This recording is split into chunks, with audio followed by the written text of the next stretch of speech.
ಮೊದಲಿಗೆ ಒಂದು major update ಲಭ್ಯವಾಗ್ತಾ ಇದೆ. ಇಡೀ ದೇಶವೇ ಬೆಚ್ಚಿ ಬೀಳುವಂತ ಭಯಾನಕ ಸುದ್ದಿ ಇದು. ಡ್ರಗ್ಸ್ ಜಾಲಕ್ಕೂ ಕರ್ನಾಟಕಕ್ಕೂ ಭಯಾನಕವಾದಂತ ಲಿಂಕ್ ಇದೆಯಾ? ಹಾಗಾದ್ರೆ ಕರ್ನಾಟಕದ ಯಾವ ಭಾಗದಲ್ಲಿ ದೊಡ್ಡ ಮಟ್ಟದ ಡ್ರಗ್ಸ್ ಜಾಲ ಆಪರೇಟ್ ಮಾಡ್ತಿತ್ತು? ಹಾಗಾದ್ರೆ ಕರಾವಳಿ ಭಾಗ ಅನ್ನೋ ಮಾಹಿತಿ ಲಭ್ಯವಾಗ್ತಾ ಇದೆ. ಉಡುಪಿಯಿಂದಲೇ ಅಂತಾರಾಷ್ಟ್ರೀಯ ಡ್ರಗ್ಸ್ ಜಾಲ ಕಾರ್ಯಾಚರಣೆಯನ್ನ ಮಾಡ್ತಾ ಇದೆಯಂತೆ. ಆಪರೇಷನ್ ಮೇಡ್ ಮ್ಯಾಕ್ಸ್ ಹೆಸರಲ್ಲಿ ಡ್ರಗ್ಸ್ ದಂಧೆಯನ್ನ ನಡೆಸಲಾಗ್ತಾ ಇದೆಯಂತೆ. ಉಡುಪಿಯನ್ನೇ ಕೇಂದ್ರವಾಗಿಟ್ಕೊಂಡು ಡ್ರಗ್ಸ್ ದಂಧೆಯನ್ನ ಮಾಡಲಾಗ್ತಾ ಇದೆ. ಡ್ರಗ್ಸ್ ದಂಧೆಗೆ ಕಾಲ್ ಸೆಂಟರ್ ಆಗಿತ್ತಂತೆ ಉಡುಪಿ ನಗರ. ಆನ್ಲೈನ್ ಜಾಹೀರಾತು ಮತ್ತು ಫೋನ್ ನಂಬರ್ ಶೇರ್ ಮಾಡ್ಕೊಳ್ತಾ ಇದ್ರಂತೆ. ಗ್ರಾಹಕರ ಕರೆಗಳನ್ನ ಸ್ವೀಕರಿಸಲು ಉಡುಪಿಯಲ್ಲಿ ಕಾಲ್ ಸೆಂಟರ್ ಅನ್ನ ಮಾಡಲಾಗಿತ್ತಂತೆ.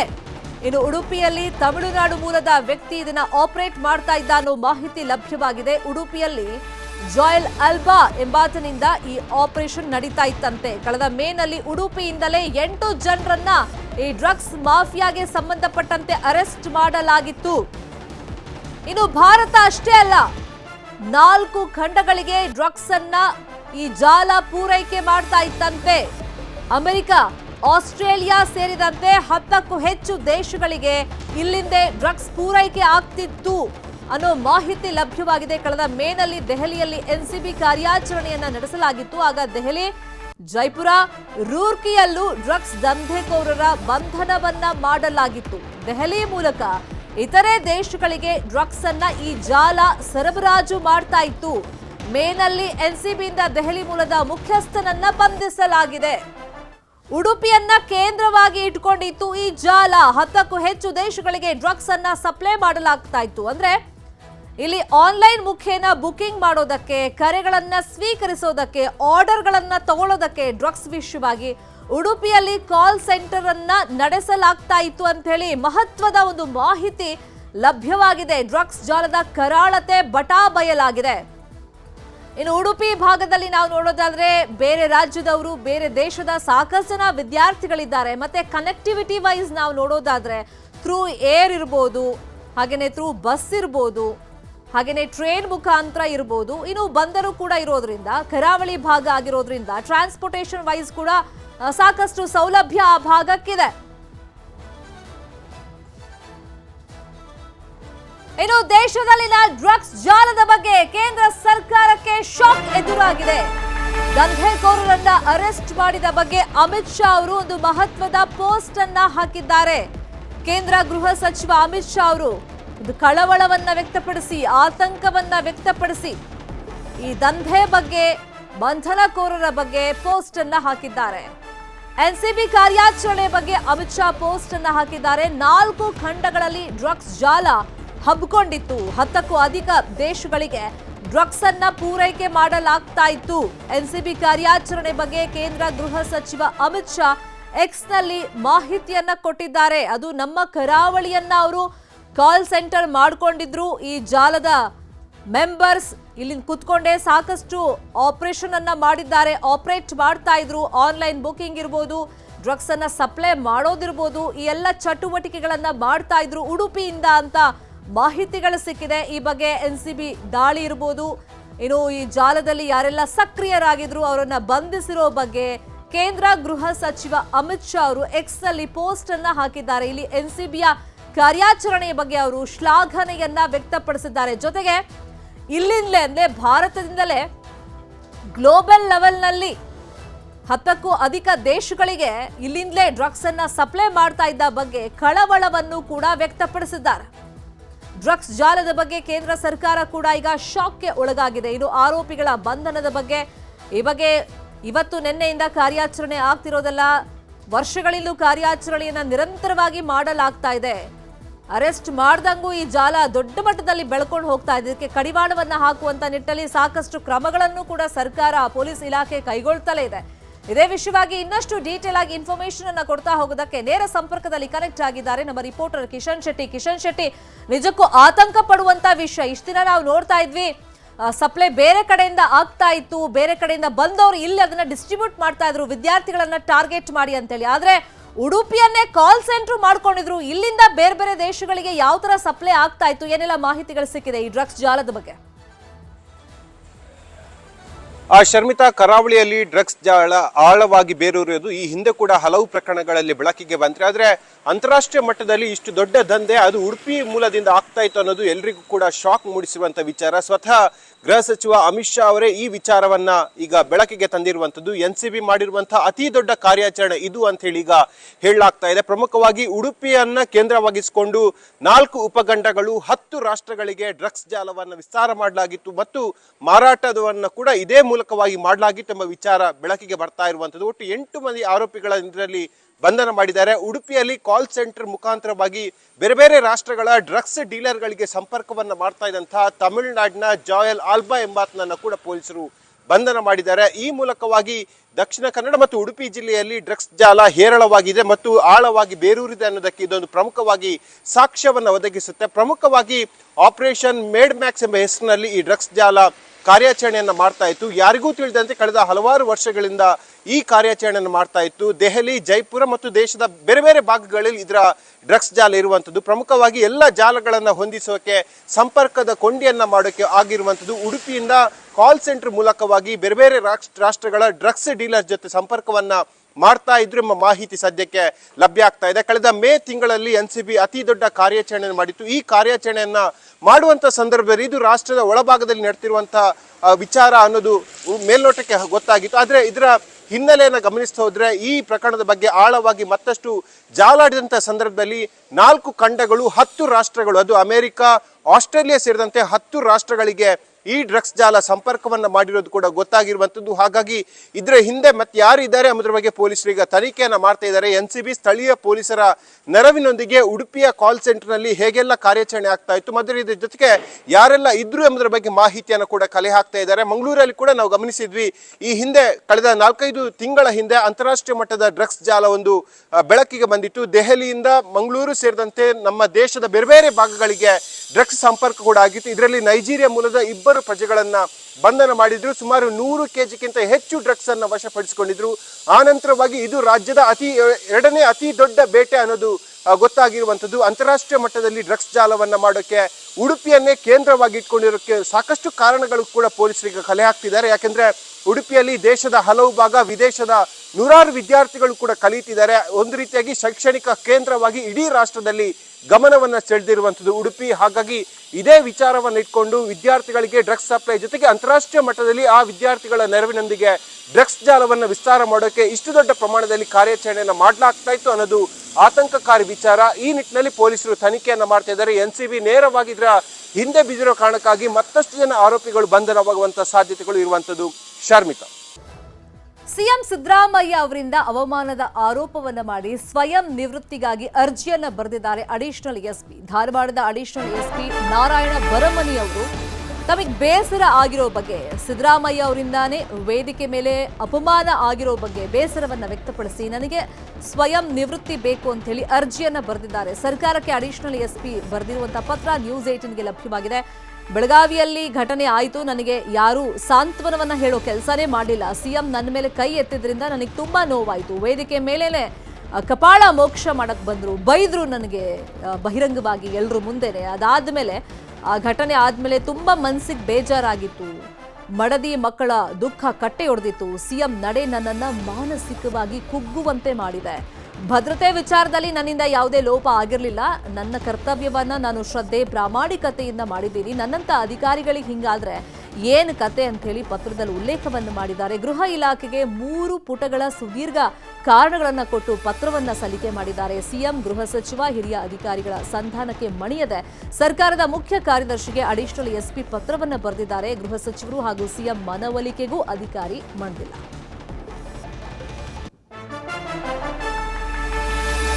ತನಗೆ ಸ್ವಯಂ ನಿವೃತ್ತಿ ಬೇಕು ಅಂತ ಹೇಳಿ ಪತ್ರವನ್ನ ಬರೆದಿದ್ದಾರೆ. ಆ ಘಟನೆ ಏನಾಯ್ತು ಅಂತ ಅವತ್ತಿನ ದೃಶ್ಯವನ್ನು ನಿಮ್ಮ ಮುಂದೆ ಇಟ್ಟಿದ್ವಿ. ಅಂದ್ರೆ ವೇದಿಕೆ ಮೇಲೆ ಭದ್ರತೆ ವಿಷಯವಾಗಿ ಬಹಿರಂಗವಾಗಿಯೇ ಸಿದ್ದರಾಮಯ್ಯ ಅವರು ಏಕವಚನದಲ್ಲಿ ಅಧಿಕಾರಿಯನ್ನ ಕರೀತಾರೆ, ಕೈ ಎತ್ತಿ ಕಪಾಳ ಮೋಕ್ಷ ಮಾಡೋದಕ್ಕೆ ಬರ್ತಾರೆ, ಅಷ್ಟು ಮಟ್ಟಿಗೆ ಗದರಿರ್ತಾರೆ. ಆ ಸಂದರ್ಭದಲ್ಲಿ ಬಹಳಷ್ಟು ಸುದ್ದಿ ಆಗಿತ್ತು ಆ ವಿಷಯ. ಅಂದ್ರೆ ಸಾರ್ವಜನಿಕವಾಗಿ ಈ ರೀತಿ ನಡ್ಕೊಂಡಿದ್ರಿಂದ ತನ್ನ ಮನಸ್ಸಿಗೆ ಆದಂತ ಆಘಾತ, ಕುಗ್ಗಿ ಹೋದಂತ ಸಂದರ್ಭ, ಅದೆಲ್ಲವನ್ನೂ ಕೂಡ ಸುದೀರ್ಘವಾಗಿ ಅವರು ಆ ಪತ್ರದಲ್ಲಿ ಮೆನ್ಷನ್ ಮಾಡಿದ್ದಾರೆ. ಆಮೇಲೆ ತನ್ನ ಫ್ಯಾಮಿಲಿ ಮೆಂಬರ್ಸ್ ಕೂಡ ಇದರಿಂದಾಗಿ ಸಾಕಷ್ಟು ದುಃಖಿತರಾಗಿದ್ರು, ಅವರ ದುಃಖದ ಕಟ್ಟೆ ಒಡೆದಿತ್ತು. ಆಮೇಲೆ ನನಗೆ ಸಾಂತ್ವನ ಹೇಳೋದಕ್ಕೆ ಯಾರೂ ಬರಲೇ ಇಲ್ಲ. ಒಂದಿಷ್ಟು ಮನವೊಲಿಕೆ ಪ್ರಯತ್ನ ಆಯಿತು, ಹೌದು, ಆದರೆ ಸಾಂತ್ವನ ಹೇಳೋಕೆ ಯಾರೂ ಬರಲಿಲ್ಲ. ಇದರಿಂದಾಗಿ ತೀವ್ರ ರೀತಿಯಾಗಿ ಮನನೊಂದು ನನಗೆ ಸ್ವಯಂ ನಿವೃತ್ತಿ ಬೇಕು ಅಂತ ಅವರು ಆ ಪತ್ರದಲ್ಲಿ ಸುದೀರ್ಘವಾಗಿ ಆ ಘಟನೆ ಬಗ್ಗೆ ವಿವರಿಸಿದ್ದಾರೆ, ಕಾರಣಗಳನ್ನು ವಿವರಿಸಿದ್ದಾರೆ. ಸ್ವಯಂ ನಿವೃತ್ತಿಗಾಗಿ ಅಡಿಷನಲ್ SP ಅರ್ಜಿಯನ್ನು ಹಾಕಿದ್ದಾರೆ. ಘಟನೆ ಬಳಿಕ ತನ್ನ ಭಾವನೆಗೆ ಯಾವ ಥರ ಹರ್ಟ್ ಆಗಿದೆ, ಜೊತೆಗೆ ಅವಮಾನ ಆಗಿದೆ ಅನ್ನೋ ಕುರಿತಂತೆ ಅವರು ಅಲ್ಲಿ ಬರ್ಕೊಂಡಿದ್ದಾರೆ ಪತ್ರದಲ್ಲಿ.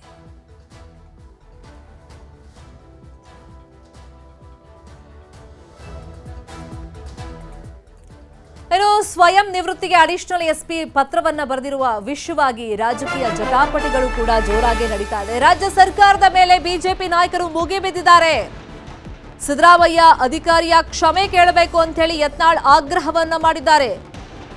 ಅವತ್ತು ಬಹಿರಂಗವಾಗಿ ವೇದಿಕೆ ಮೇಲೇನೆ ಒಬ್ಬ ಪೊಲೀಸ್ ಅಧಿಕಾರಿಯನ್ನ ಕರೆದು ಭದ್ರತೆ ವಿಷಯವಾಗಿ ಏಕವಚನದಲ್ಲಿ ಮಾತಾಡಿ ಕಪಾಳಕ್ಕೆ ಹೊಡೆಯೋ ರೀತಿಯಲ್ಲಿ ಕೈಯೆಲ್ಲ ಎತ್ತಿದ್ರಲ್ಲ, ಆಗ್ಲೇ ಸಾಕಷ್ಟು ಆಕ್ರೋಶಗಳು ವ್ಯಕ್ತವಾಗಿತ್ತು ಸಿದ್ದರಾಮಯ್ಯ ಅವರ ಮೇಲೆ.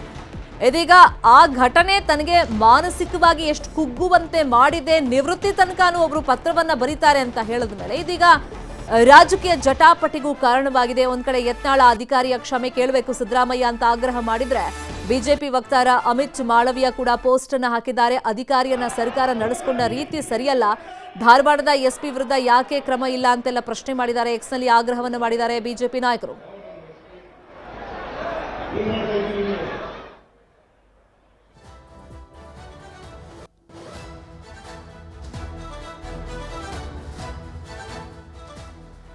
ಇದೇ ವಿಷಯವಾಗಿ ಇನ್ನಷ್ಟು ಡೀಟೇಲ್ ಆಗಿ ಇನ್ಫಾರ್ಮೇಶನ್ ಕೊಡ್ತಾ ಹೋಗೋದಕ್ಕೆ ನೇರ ಸಂಪರ್ಕದಲ್ಲಿ ಕನೆಕ್ಟ್ ಆಗಿದ್ದಾರೆ ನಮ್ಮ ಪೊಲಿಟಿಕಲ್ ಬ್ಯೂರೋ ರಿಪೋರ್ಟರ್ ಕೃಷ್ಣ.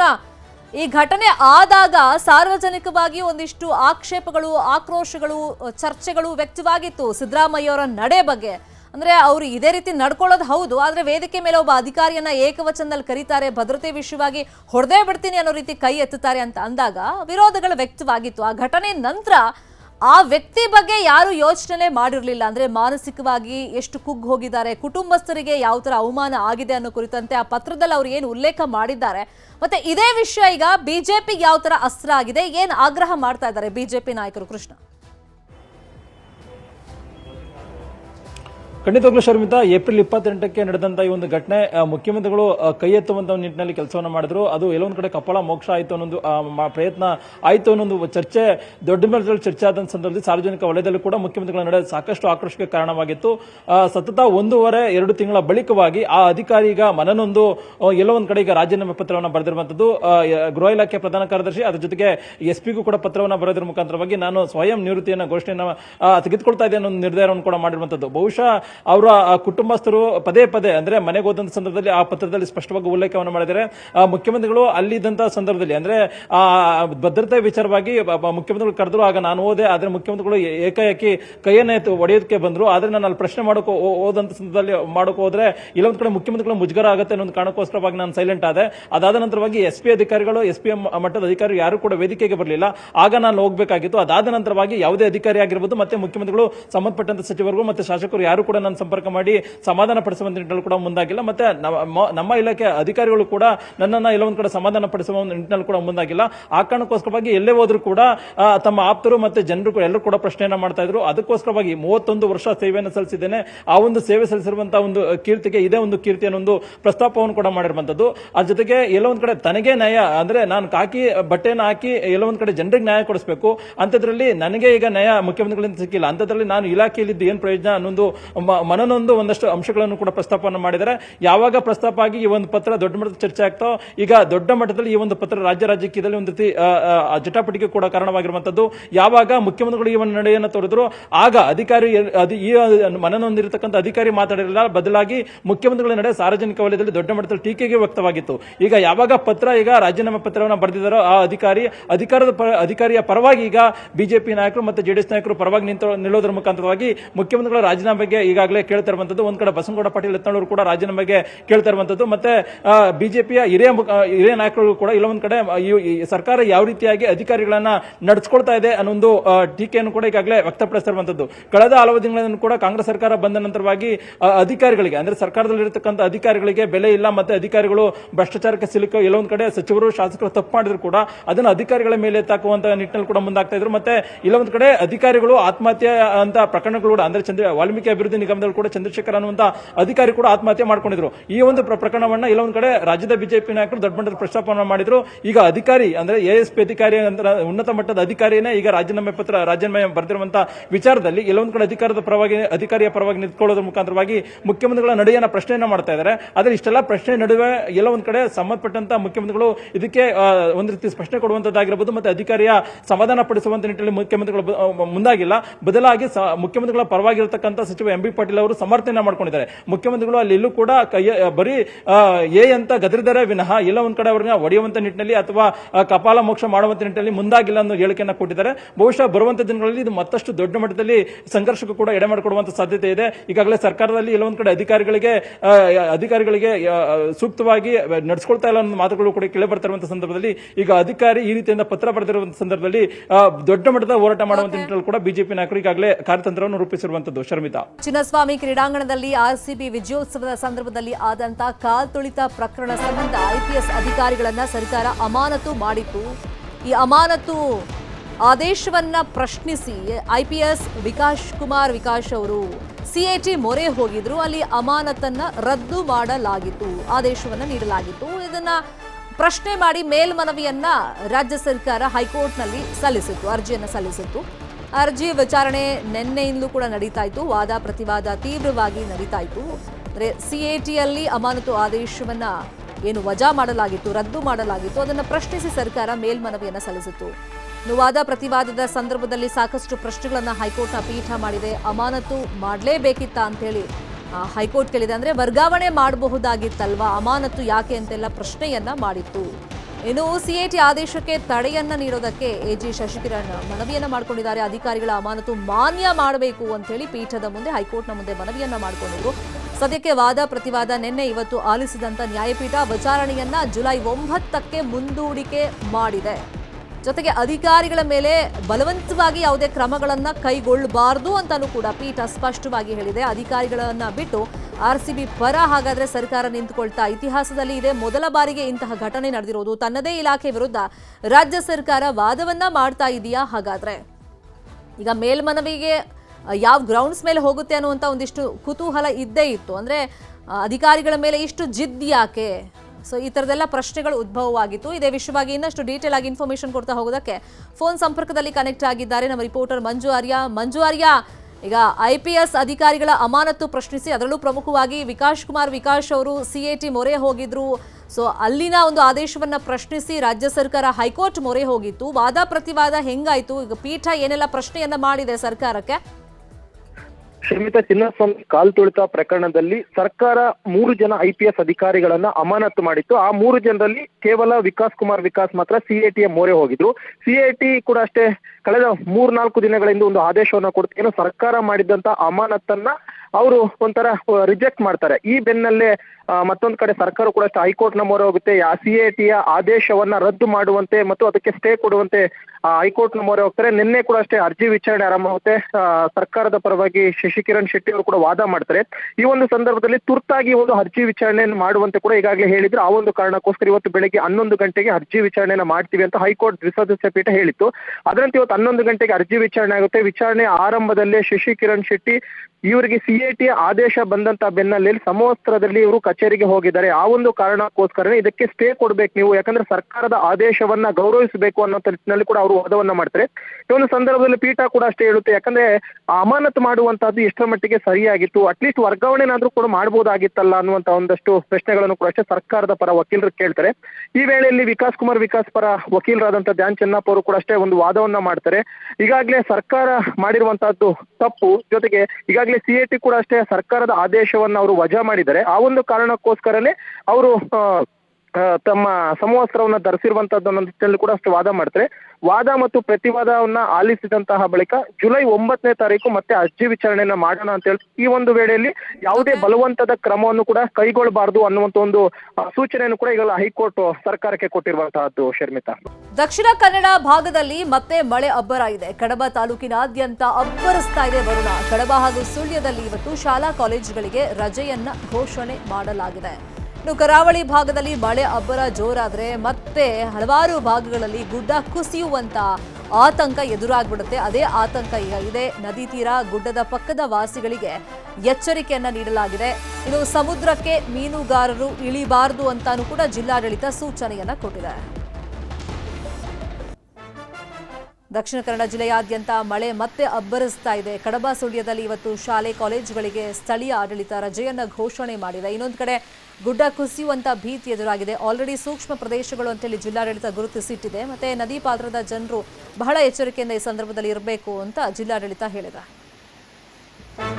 ಇನ್ನು ಉತ್ತರ ಕನ್ನಡ ಜಿಲ್ಲೆಯಲ್ಲೂ ಕೂಡ ಮಳೆ ಅಬ್ಬರ ಮುಂದುವರೆದಿದೆ. ಕದ್ರಾದಲ್ಲಿ ಗುಡ್ಡ ಕುಸಿತ ಸಂಭವಿಸಿದೆ. ಕದ್ರಾದಿಂದ ಕೊಡಸಳ್ಳಿಗೆ ತೆರಳುವಂತ ದಾರಿಯಲ್ಲಿ ಗುಡ್ಡ ಕುಸಿತ ಸಂಭವಿಸಿದೆ.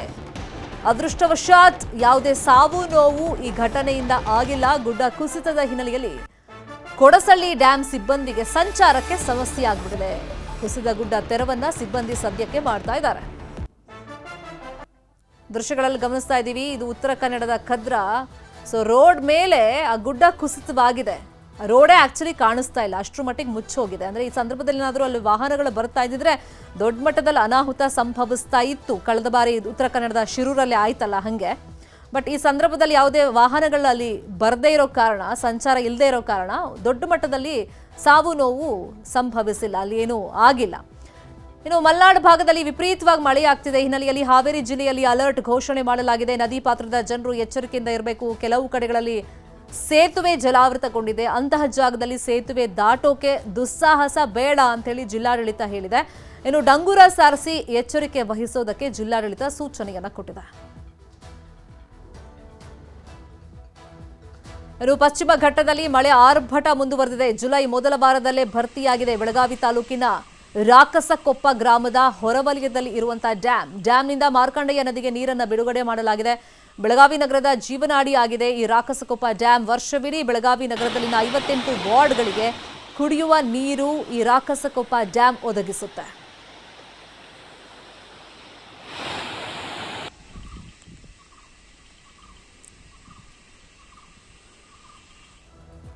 ಇನ್ನು ಶಿವಮೊಗ್ಗ ಭಾಗದಲ್ಲಿ ನಾವು ನೋಡೋದಾದ್ರೆ ಮಳೆ ಅಬ್ಬರ ಮುಂದುವರೆದಿದೆ.